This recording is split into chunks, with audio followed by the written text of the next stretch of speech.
지금부터 미술 서술형 평가 안내하겠습니다. 시험 날짜는 11월 25일 수요일 5교시, 다음 주 수요일 5교시 자율시간에 각 반 교실에서 20분 동안 이뤄지고요. 시험 범위는 온라인 클래스 3, 4강과 학습지 15에서 18쪽입니다. 6반 같은 경우에는 온클에서 다 했고요. 나머지 반은 온클과 선생님 실제 강의로 진도는 다 마쳤습니다. 자, 온클 설명을 하자면, 자, 4차 시가 올라가 있는데 3차 시, 4차 시에 해당되는 내용입니다. 그래서 6반 제외하고는 3차 시 다 들었을 거예요. 6반 제외. 근데 6반은 4차 시까지 다 들었을 겁니다. 그리고 전 반이 아마 요거를 안 들었을 텐데, 요거는 사실 그 수능 전 일주일 그 원격 수업 때 들으면 되는데, 여러분 지금 미리 들은 사람은 서술형 평가에도 굉장히 유리할 거고, 또 그 수능 전 원격 수업 때는 미술 강의 듣지 않아도 됩니다. 자, 복습을 먼저 할 텐데요. 우리가 미술 감상을 배웠었습니다. 미술 작품을 감상하는 4가지 관점을 배웠었습니다. 먼저 재현주의라는 것은 미술은 똑같이 그리는 것이다. 그렇기 때문에 사진처럼 그리는 걸 중시했고요. 호베마의 미델 하르니스길의 가로수길 같은 그림이 재현주의 관점에서 감상하기에 적합합니다. 두 번째, 표현주의 관점 같은 경우에는 사진같이 그리는 건 의미가 이제 없으니까 작가의 감정, 느낌, 생각을 그리자라는 생각에서 그려진 그림을 감상하는 방법입니다. 대표 작가로는 빈센트 반 고흐와 뭉크가 있었고요. 까마귀가 나는 밀밭 혹은 까마귀가 있는 밀밭, 요거는 작가 이름 제목 외워주세요. 이 그림이었죠. 고흐가 굉장히 슬픈 마음에 자살하기 직전에 그린 그림으로 그 거친 질감이라든지 강렬한 색채, 그런 것들에서 고흐의 감정이 잘 드러나고 있어요. 별이 빛나는 밤에도 마찬가지입니다. 자, 다음 형식주의 관점이 있는데, 이 관점은 미술도 이론이 있다. 그 미술의 이론이라는 것은 조형 요소와 원리를 말하는데요. 선이 어떻고 색깔이 어떻고 비율이 어떻고 이런 걸 기준으로 막 미술 작품을 만들고 또 감상하는 관점입니다. 추상주의 미술이 해당되는데 이 그림이 가장 유명해요. 요것도 좀 알아두세요. 자, 이 그림은 몬드리안의 작품이었죠. 몬드리안 작가 이름 상식입니다. 별표 친 것들은 좀 외워주십시오. 몬드리안의 추상주의 그림이었습니다. 자, 마지막 관점은 맥락주의 관점인데요. 이것은 미술도 사회가 반영되어 있다 라는 관점입니다. 대표적인 유파로는 팝아트가 있어요. 대표적 작가로는 앤디 워홀이 있습니다. 앤디 워홀의 팝아트, 요것도 좀 외워주세요. 동서양 미술을 비교 감상하는 것도 배웠었습니다. 자, 가장 먼저 풍경화를 비교해 볼 텐데, 요거는 제목 안 외워도 돼요. 대신 요거는 좀 외워주세요. 우리나라 국보인 조선 말기 추상 김정희가 그린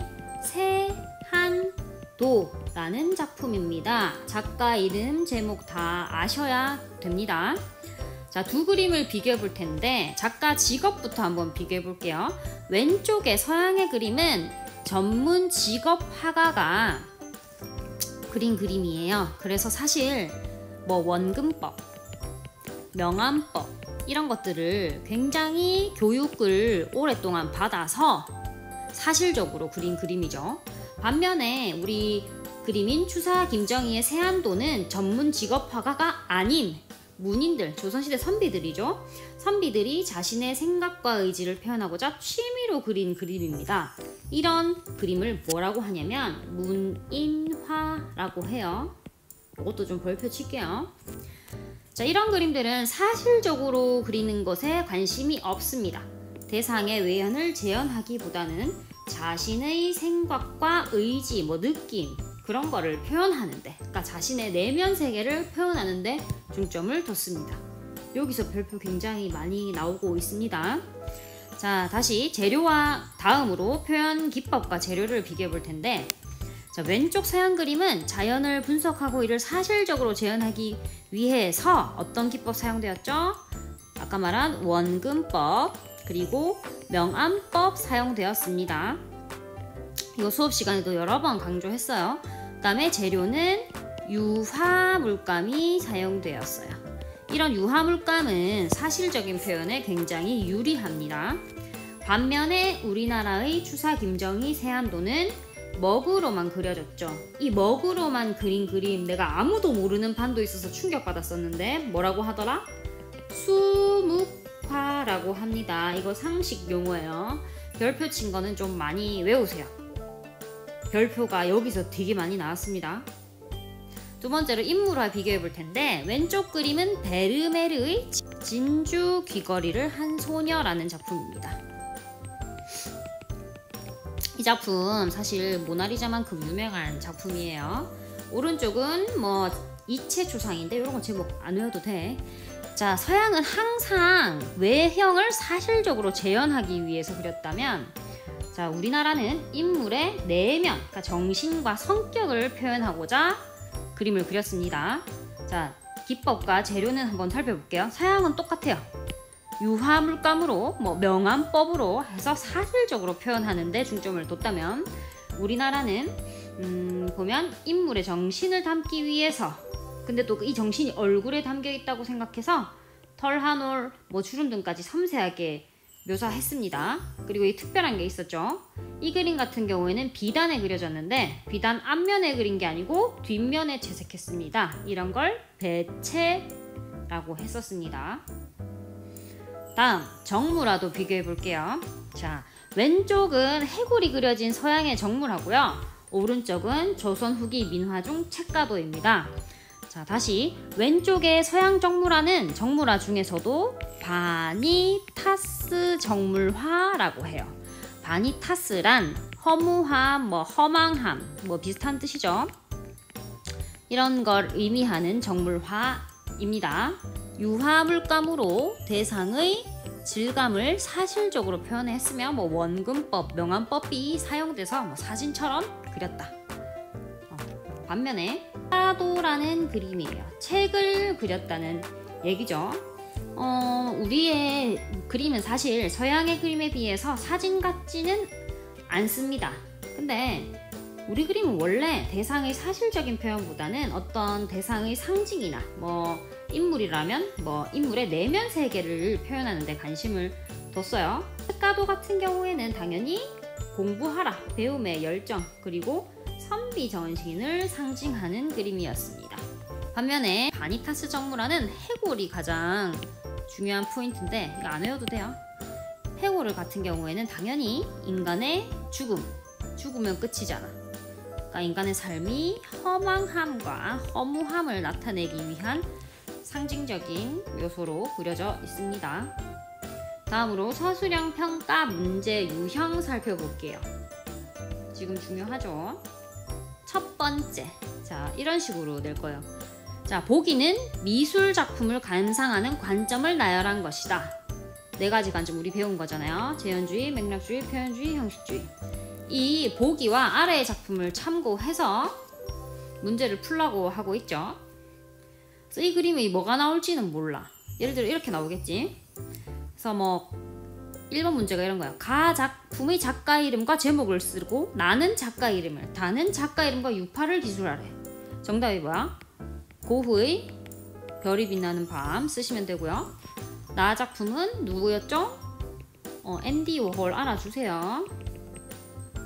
앤디 워홀 쓰면 되고, 다 작품 작가 이름, 그림이 네모잖아요. 작가 이름 몬드리안이었습니다. 작가 이름에도 네모가 들어가요. 몬드리안, 유파는 추상주의였습니다. 이걸 쓰시면 됩니다. 그 다음에 2번, 가와 다 작품을 감상하기에 적절한 관점을 기술하래. 고흐 그림 같은 경우에는 감정을 표현한 그림이잖아. 그래서 표현주의 관점이죠. 반면에 나 그림 같은 경우에는 팝아트, 당시 대중문화가 발달했던 사회를 반영하고 있죠. 맥락주의 관점입니다. 다 같은 경우에는 추상주의, 가장 어려운 거였죠. 미술에도 이론이 있다 라고 외쳤던, 그것은 바로 조형 요소와 원리다 라고 외쳤던 형식주의 관점이 이 작품을 감상하기에 적절한 관점입니다. 그래서 이렇게 적절한 감상 관점을 기술하고 또 감상을 직접 해보래요, 가작품을. 자, 여기다가 뭘 쓰면 되냐면요, 우리가 배웠던 요 내용 있죠, 이 내용 쓰면 됩니다. 자, 다음 연습 한 번만 더 해볼게요. 똑같은 문제에 그림만 바뀌었습니다. 1번 가작품의 작가 이름과 제목 뭐였어요? 빈센트 반 고흐의 뭐 까마귀가 나는 밀밭 혹은 까마귀가 있는 밀밭, 쌤이 요거 아까 중요하다 했습니다. 그리고 나 작품의 작가 이름, 요거는 좀 어려워요. 잭슨 폴록. 다음에 다 작품의 작가 이름과 유파 누구였어요? 앤디 워홀도 쌤이 계속 강조했습니다. 앤디 워홀의 팝아트. 2번 가에서 다 작품을 감상하기에 적절한 관점을 기술하래요. 가는 고흐 거잖아, 당연히 표현주의. 나는 도대체 무슨 그림인지 모르겠는 추상주의 그림이죠. 이거는 무조건 형식주의. 다음에 다 같은 경우에 팝아트, 아까 했잖아. 팝아트는 당시 발달한 대중문화를 반영하고 있는 미술의 유파입니다. 사회를 반영하고 있죠. 맥락주의 관점입니다. 그러면 또 다시 2-2번 가작품을 자신이 선택한 관점에 따라 감상을 하래요. 빈센트 반 고흐가 자살하기 직전에 그린 그림으로서 고흐의 이런 슬픈, 우울한, 격렬한 감정이 거친 질감, 혹은 거친 붓터치, 강렬한 색채 등에서 드러나고 있습니다. 그런 고흐의 감정이 드러나고 있다라고 쓰시면 됩니다. 다른 문제 유형, 자 보면 작품 가와 나를 비교하여 아래의 질문에 대답하래요. 해보겠습니다. 예시죠.